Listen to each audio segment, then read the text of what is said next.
అనగనాగ ఒక అడవిలో ఒక నక్క ఉండేది. దానికి ఒకరోజు బాగా ఆకలి వేసింది. తినడానికి ఏమైనా దొరుకుతుందా అని వెతికింది.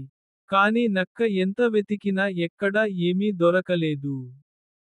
చివరగా నక్క నీరసించిపోయి, ఒక ఊరిలో ఒక చెట్టు దగ్గర అలిసిపోయి ఆగింది. ఆ చెట్టు యొక్క పై భాగాన బాగా పండిన ద్రాక్ష పండ్లను చూసింది.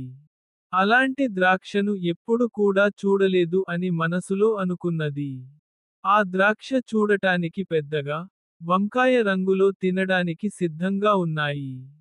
సరే అని ధైర్యం చేసి ఒక ద్రాక్ష చెట్టు దగ్గరకు వెళ్ళింది. మెడ కొంచెం సాగదీసి నోరు తెరిచి ద్రాక్ష పళ్లను అందుకోబోయింది. ఊహు! అందలేదు. ముందు కాళ్ళు పైకెత్తి ప్రయత్నించింది. అబ్బే! ఒక్క కాయ కూడా అందలేదు. నక్క ఎంత ప్రయత్నించినా విఫలం అయింది. మళ్ళీ మళ్ళీ పైకి ఎగిరినా, వాటిని అందుకోలేకపోయింది. చివరగా నక్క ఇంతటితో వదిలివేయాలి అని అనుకోని ఇంటికి బయలుదేరింది.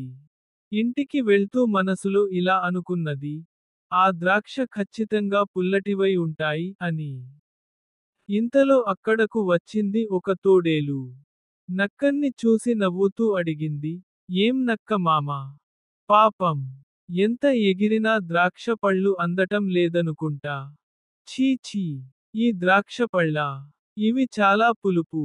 ఇవి తినటం నాకు అస్సలు ఇష్టం లేదు, అని జవాబిచ్చి అక్కడి నుంచి వెళ్ళిపోయింది. అంటే ఎంతో తీయగా ఉన్న ద్రాక్షపళ్ళు తనకు అందకపోయేసరికి నక్క అలా చెప్పిందన్నమాట. కథలోని నీతి. ఏది దనంతట అదే మనదరికి చేరదు.